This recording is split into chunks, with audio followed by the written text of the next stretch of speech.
Detroit Lions fans, we're back. Detroit Den 313 with Steve and Will. Today is going to be a special day, but before we get into it, hit that subscribe button. And we got this members thing going on. I'm going to say it again, 100 members. It's going to get crazy. It's going to get crazy. We're talking jerseys. We're talking all types of stuff. Members only giveaway when we hit that 100 members. So think about becoming a member. Again, not required, but heavily, heavily recommended. Steve, what the heck is going on today, man? We're going swimming. We're going back into that pool. Earlier today, you did your player pool. It was a deep pool. That pool was like the ocean, man. It was deep. I couldn't touch the bottom. Lots of players, lots of names that maybe a lot of people weren't expecting to hear. I don't want to spill it too much. I'll tag that video at the end of this one if you guys want to check that out, if for some reason you haven't already. It's not mock draft. This is the same thing. It's not going to be a mock draft show. It's not going to be a player ranking show. We're just kind of feeding off of what Brad Holmes said the other day in his press conference, where he said, he has a pool of players, all right, that he's targeting, a bucket of players, whatever the term was. We call it a pool. My pool, Will, my pool is more like a hot tub. Okay. It's comfortable. It's small. Everyone can touch. It's comfortable. We can bring drinks into this pool. All I ask is that you just don't pee in it. I have 5 guys and I have one honorable mention, and I'll say why he's an honorable mention. I promise you, stick around. This is probably not a name that a lot of Detroit Lions fans are familiar with. I would be shocked if another Detroit Lions podcast has ever found this guy. I'm not saying it's impossible. I'm not saying he's he's not an overseas type player, so I'm sure someone's heard his name, but I haven't seen a lot of chatter, Will, and I think he's a poor man's someone else. So I can't wait to talk about him, but I'm going to save that for the end. So, well, you know my mantra, my mindset is trenches, trenches, trenches. I'm just all about trenches. And honestly, that's just what today's show is going to be. I know Brad Holmes left it very open for interpretation and what he said he's going to do. We don't know what that's going to be, but we don't know that it's going to be defense. But in my pool, my rules. Okay. So my pool is defense, defense, defense. And again, not in any order, but William, there's just something about Donovan Ezeiruaku that just excites me. Well, I think he's just the perfect combination of speed, power, finesse. Like, he can do a lot of different things. When I first found him, I kind of said, hey, this is probably a second round guy, early second round. The more I dove in and I started thinking, man, I'm seeing a nice little arsenal. I'm seeing a guy who can do some spin moves, some rip moves. He's not just a one-trick pony. He's a kid who puts his game together. Counter moves. I easily fell in love with Donovan Ezeiruaku, and he's been my number one guy for quite a while. So if we get to pick 28 and Donovan's there, get to the podium as absolute fast as you can. And I think that pick alone hits a home run for the rest of the weekend. Well, how do you feel? 16 as a half sacks as I'm looking at it right now. It's hard to feel bad about anybody who's sacking the quarterback 16 and a half times.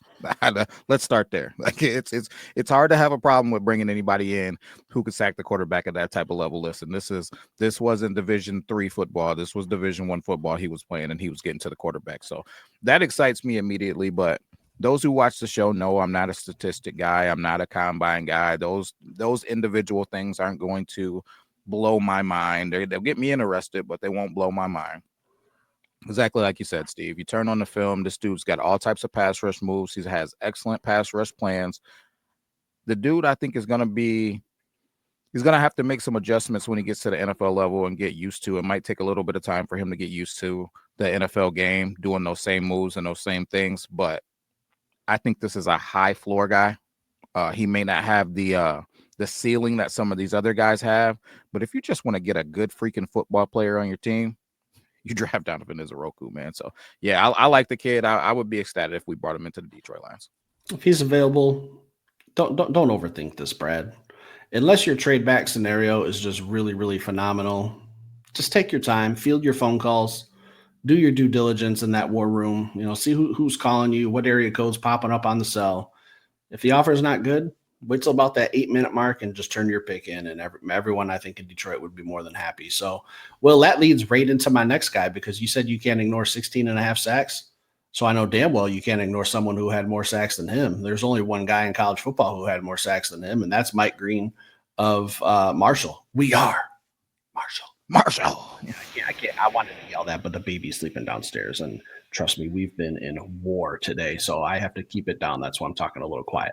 Um, the only question I have with Mike Green is, can he keep his hands off people allegedly? Like people he shouldn't be putting hands on? Like you save that for Sundays, okay?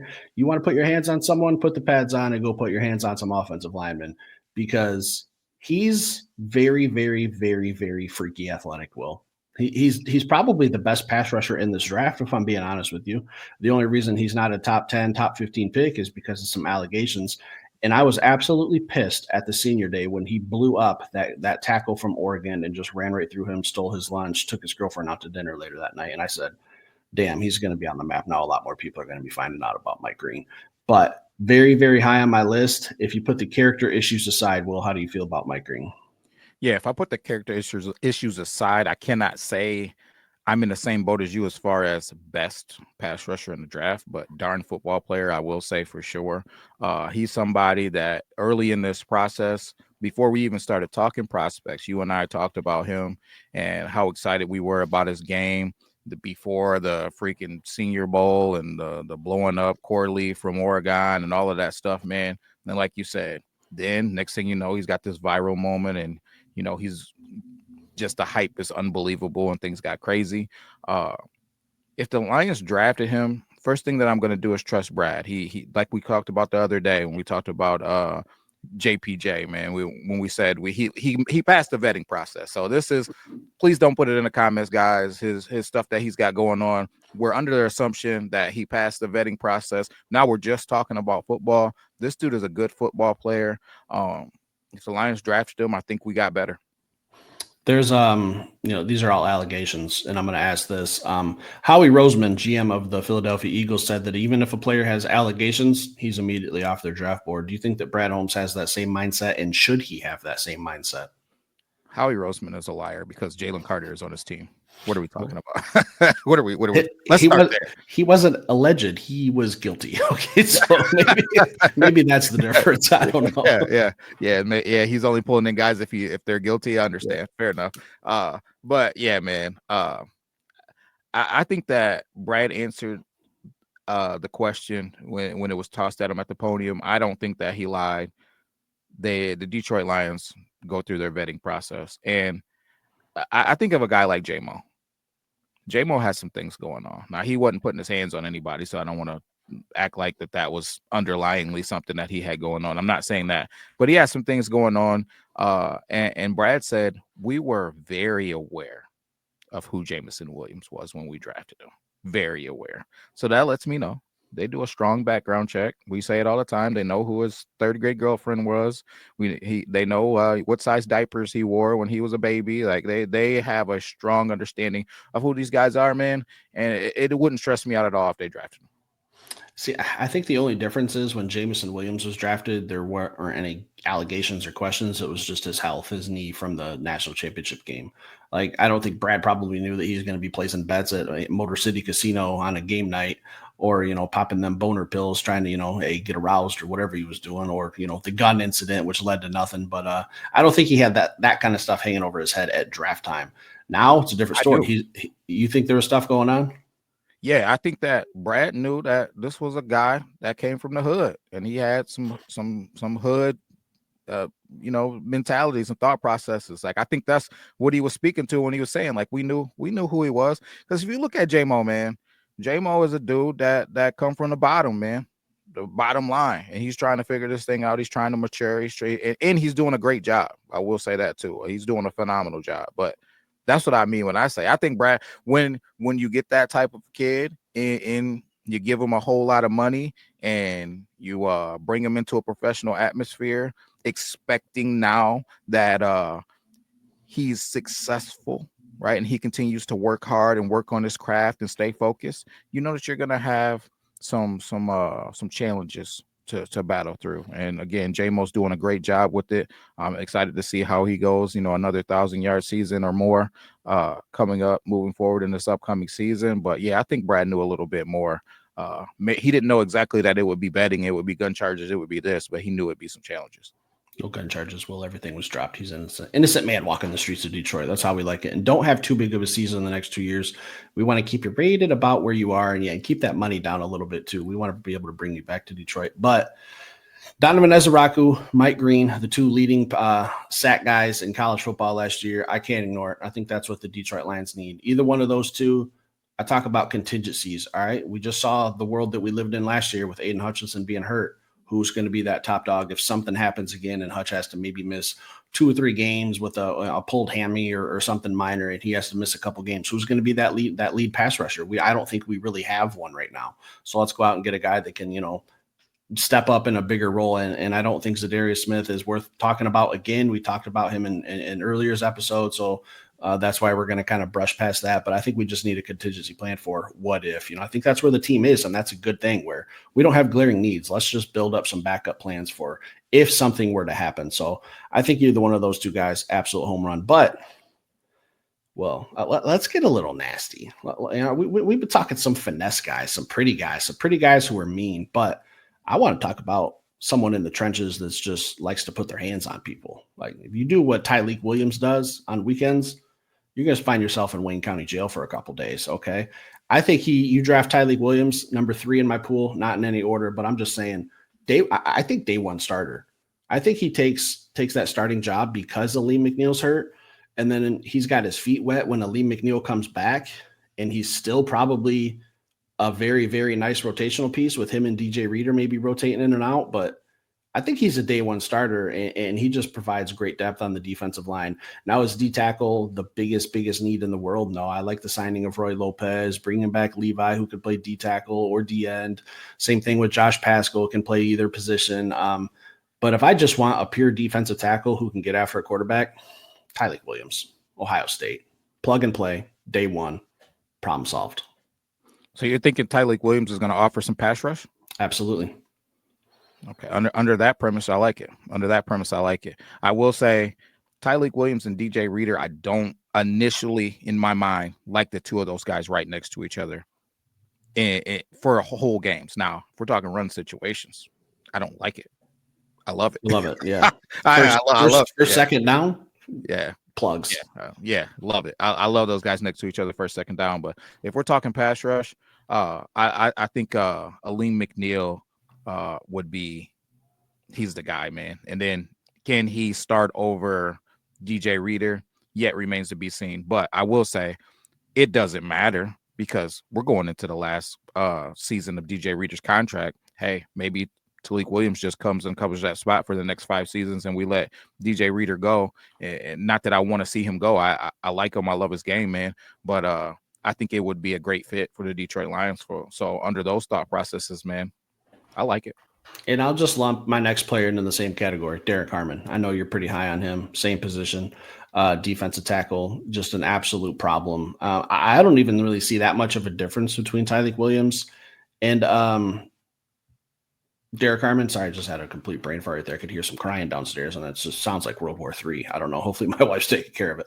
How do you feel about those two? Do you see a huge drop-off between Tyleek Williams and Derek Harmon, or do you think that they have some similarities?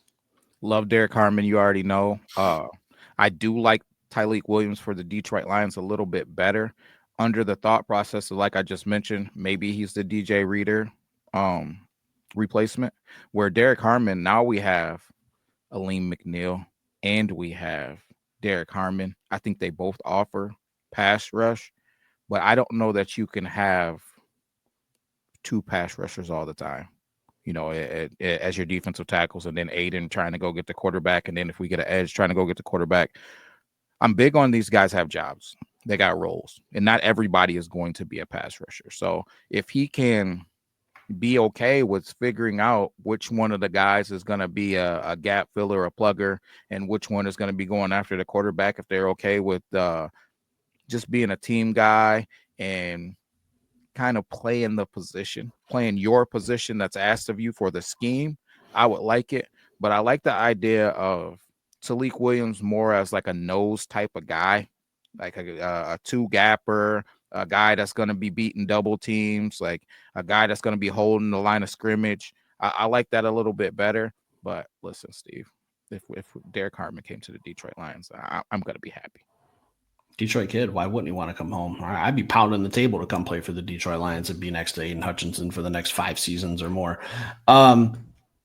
My second to last guy, still got my honorable mention on the board, but I'm going to tell you right now that this kid's already a Detroit Lion. All right. It's already done. Josiah Stewart is going to be a Detroit Lion. The writing's on the wall. And I've said it before. I'm not pounding the table. I don't know when he's going to be a Detroit Lion. I don't know if it's going to be pick 28. And a lot of people might not like that. And I know Brad said he's not going to reach for a player, but he's kind of reached for a player before and ended up working out pretty good. And Jahmyr Gibbs, who a lot of people thought was going to be a round 2 pick. Jack Campbell, a lot of people thought he was going to be a round 2 pick. A lot of people think Josiah Stewart's going to be a round 2 pick. What's the difference between picking him at pick 28 and pick 35? It's not that big of a difference. And that's 2 completely different rounds. So don't be worrying about that. Oh, he's a round 2 guy. We're knocking on the door at pick 28 of being in round 2 already. So I'm more than okay with Josiah Stewart being the pick at pick 28. Now, he might not be my number 1 guy, but I watch and see a kid from the University of Michigan and Josiah Stewart who has had several visits, several Skype calls, NFL combine interviews, pro day interviews, local pro day interviews. I even heard a little rumor that Brad's having him over to his house for Easter dinner on Sunday for another interview. So I think it's all but done that Josiah Stewart, somehow, some way, Brad Holmes is going to find him a way to be in a Detroit Lions uniform. Well, am I crazy? No.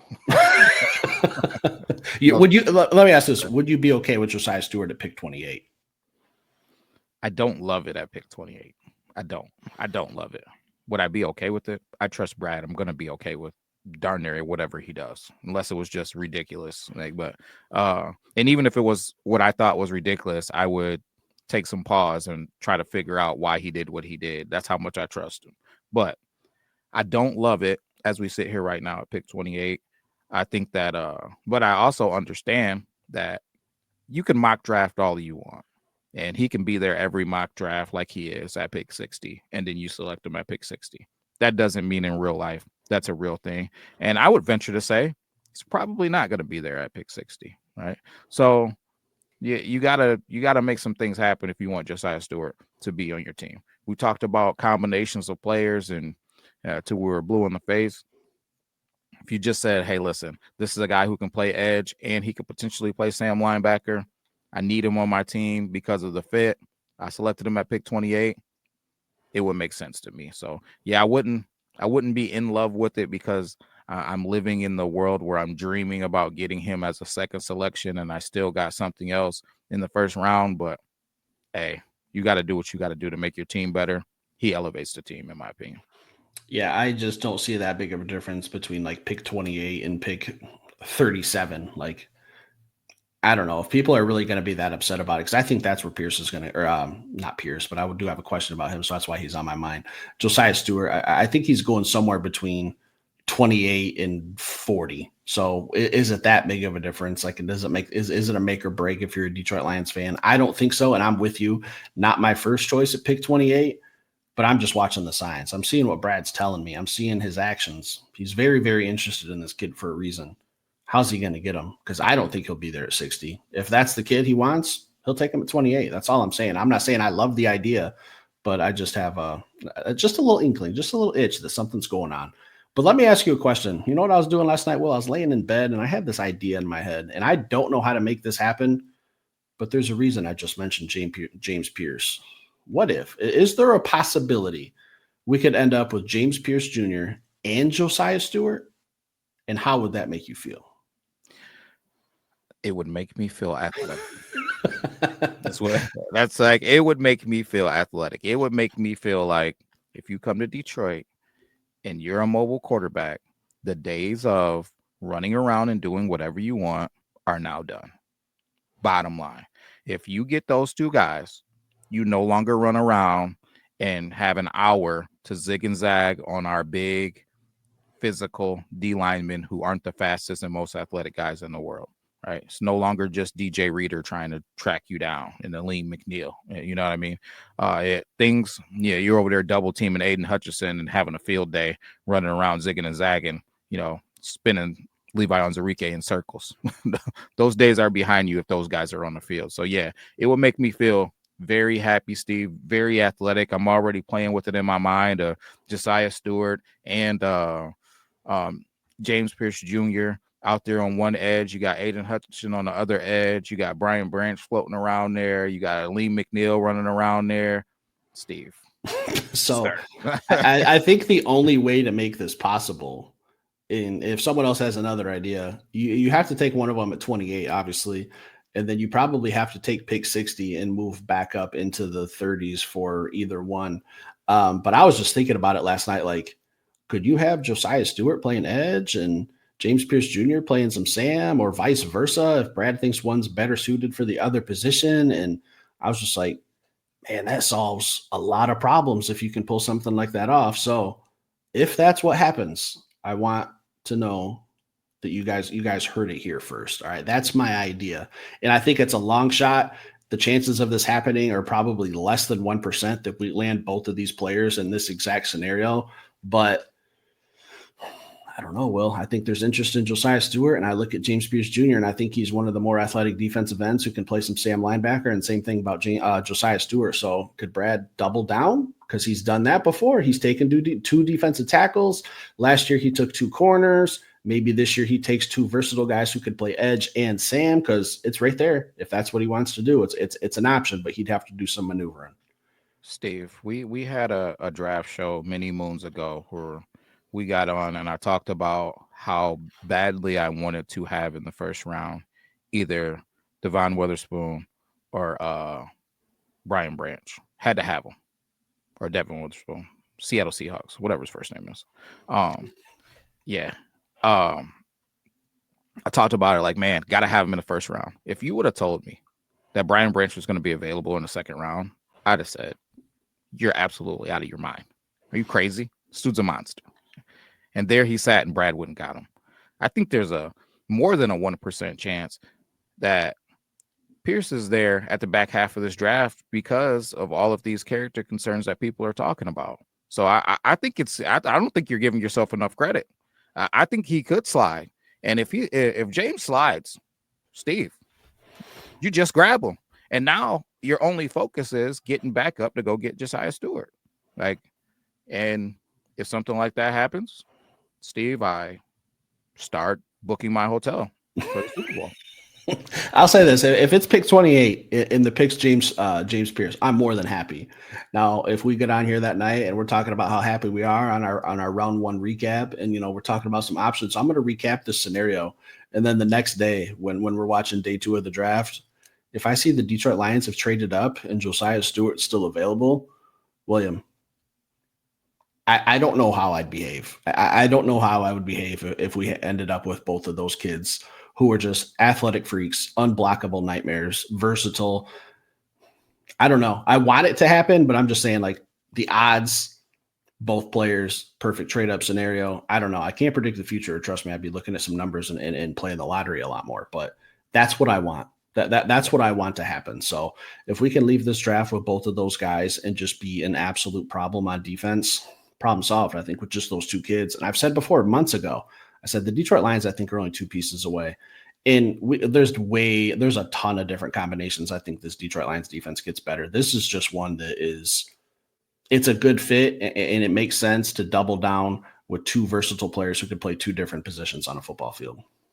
No, I agree, man. And I think that's what we're going to see. That's what we're going to see. I don't mean necessarily this combination, but I think we're going to see a versatile combination of guys. So when I was even thinking about it myself, man, Brad loves versatile guys, and he loves guys with elite upside, guys that can, hey, listen, we know what they're going to be, but they could be something crazy special. So yeah, man, Steve, I'd love it. Are you ready for my honorable mention, Will?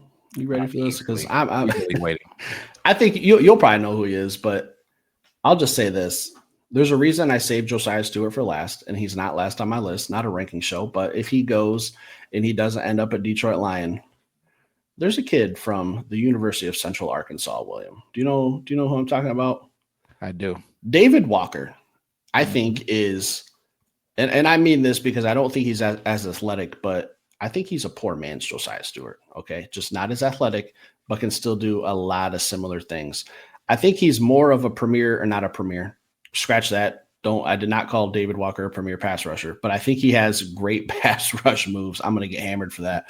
I, I can't ignore the guy who with 10.5 sacks at a small school. And when I look at his measurables and his film, if you put his measurables right up against Josiah Stewart, I mean, a little bit of a weight difference. Both are 6'1". David Walker is 14 pounds heavier. The arm size, exactly the same. Hand size, pretty close to exactly the same. What I don't love is David Walker's 40 time knocking on the door of a 4.7, but his 10-yard split is a 1.65. That is only like a fraction of a second right behind Aiden Hutchinson. I don't think he's getting a lot of notice. And again, I should say this. This is not a round one pool guy. This is probably like a round four. Okay. Yeah. I forgot to clarify that. I forgot to clarify that. To lose my mind. Yeah. I forgot to clarify that in the beginning, but I love this kid and we just haven't had a chance to talk about him and we're up against the clock. But when I watch his film and it looks like someone was recorded on someone's camera phone or like a shoulder VHS tape because he's just from a small college. He's a game wrecker, William. He's an absolute game wrecker. So the only question I have for him is really athleticism and will his game transform from a small college to possibly the NFL? But if it's like pick 102 and we've done some really nice things in the draft, I don't even want to call this a project, but I think it could be a quote unquote project that ends up paying huge dividends later on. Steve, the first thing I'm going to say is this. I thought that you were thinking about taking David Walker at pick 28. I know, big mistake on my part. Rookie mistake. I was like, man, how do I say this gracefully? Are you out of your mind right now? So, but no, I'm with you now. He's a guy, even at the combine, man. I loved how he moved around. He looked good, man. You watch the film on him, and he's fun to watch. And he's a guy who's got moves, man. So always questioned, always undersized. The dude has had an interesting journey, man. But I think he could be one of those guys to where you look back and you're like, hold on, he's from where? Hold on, what draft? Where? Who? What pick? Like, damn, he's tough, man. He's just a good football player. Yeah, he's one of those guys to where you don't really understand it. Kind of like Josiah Stewart, like you mentioned. You don't understand it when everybody's standing around and you're looking and you're like, okay, all of the edges go with the edge group, and you're like, hold on, why is this dude going with the defensive ends? Why is he going with the edges? He's supposed to be going with the linebackers. He's only 6 foot tall, and you know what I mean. And then you see him go play on the football field, and you're like, oh, that's why he's here. That's why he's here. So I don't think that he offers the versatility that Josiah Stewart offers, in the sense of Josiah Stewart can go play that Sam linebacker spot, which I don't see David Walker playing that. But just putting him on the edge, I think that could be a steal. You mess around and you're like, man, yeah, we pulled the wool over everybody's eyes. We got an extra kid that's going to be tough for the next 5 to 10 seasons. Now, let's keep in mind that Josiah Stewart didn't start at the University of Michigan. Like, he started his career at Coastal Carolina, transferred. And I think that that's the only thing that's really knocking David Walker is he started at the same type of school. He just didn't transfer. He stayed there. I don't think it's an issue that he could have went to a bigger program in the Big Ten, the SEC, the ACC or whatever, and had the same amount of success. I think he could have. So I think that's why he's probably like a 4th round pick. But if our drafts unfolded and we get some really nice pieces with our 3 choices, assuming there's no trades, and maybe we need I don't like to use the word project with him, but I don't know, for lack of a better word, I'll call him a project. I think he's at least a project that can play football in year 1 and get his feet wet. Now he's going to get his ass handed to him a couple times because the NFL's big, fast, mean, and everyone's athletic, but I think he'll adapt eventually. So I don't like the word project. If anyone has a better word, please, I'm all ears. But David Walker, haven't heard a lot about him. Haven't heard really anything about him. But I'll be honest, I don't watch other Detroit Lions podcasts, so I don't know who's talking about him. But I do notice some thumbnails. Haven't seen him pop up on any images. So if someone else is talking about him, give him some credit because I think David Walker's an absolute late round steal. I will say I haven't heard anybody in the Detroit Lions world talking about him. Now, I'm not kind of in the same boat. I will pop in on some every now and then, but I don't watch a lot of other content creators when it comes to the Detroit Lions. But what I have heard is a lot of NFL analysts talking about him, and a lot of NFL analysts are high on David Walker as well. That think that he can come in and contribute to an NFL team. I did, man. I went into his journey a little bit, and I just can't. Looking at so many draft prospects, I was kind of trying to dig back into it now. But looking at so many prospects, man, it's hard to remember. But I think he bounced around from a couple schools, smaller schools, trying to find a home and do his thing, man. So if you guys remember his journey, go ahead and type it in the comments. But yeah, man, this is a guy who he's gonna be a good football player in the NFL. He's gonna help the team out. 10.5 sacks in 2024, 7.5 in 2023. He's produced, again, he's not playing against teams like Georgia or Alabama. I understand that. But production speaks for itself. All right. These are still college athletes that are highly trained. So I would be thrilled if our draft, I keep saying this because it's true. Our draft has to fall a certain way for me to really want David Walker in like round 4. But if it does, I'm more than happy. You got anything else for tonight, Will? No, man, I'm excited, man. I'm excited. Same thing as always. Put it in the comment. These pools, man. Actually, I did have a question though. Mike Green on your pool, right? In your pool on your list. Does it concern you that maybe he didn't play against the best competition? No. I mean, sometimes you just have these guys that come from small schools. And listen, I don't think he's going to come to the Lions and have 17 sacks like he did in college. But even if I cut his production in half, that's still a really, really good number on the other side of Aiden Hutchinson with 8.5. And I think that's realistic and more than possible. I honestly think he could be a strong candidate for Defensive Rookie of the Year. Like I see that kind of talent. And I'll tell you this, other than Sauce Gardner, I've called 2 out of the last 3 Defensive Rookie of the Years. I think Hutch should have won it. Scam job, inside job, absolutely robbed. But yeah, I can really see some solid production. Now, I don't think he's ever going to be in the same atmosphere as Hutch. Don't need him to be. We already have him on our team. Just go be Robin. Robin's still a superhero. So I'd be absolutely thrilled. I don't think he'll have any issues. I think he'd be okay. Do you think that James Pierce Jr. could ever be in the atmosphere of Hutch? His athleticism, like what atmosphere we put in Hutch in? Because I put him in like the 20 sacks category. Eventually, I think he'll have a season with 20 sacks. I don't think I don't see James Pierce Jr. ever getting 20. I could see like low teens, and that's still really, really good. 13 sacks will get you an All-Pro. So I could see him being an All-Pro, Pro Bowler. He has that kind of potential, but I think Hutch is just one of the best in the league. So it's really hard to put that kind of pressure on a rookie. Respect it, man. Respect it. I do think that Pierce could get hot just because of his athleticism, and he's just got all of the tools. But I'm not going to say better than Hutch or anything like that. That's crazy. But I think he's special. I don't think Mike Green is special. I think he's good, but I think James Pierce is one of those guys that's special. And the 2 of those guys, thoughts and prayers. Stick around, hit that like button. We'll be back later with another show.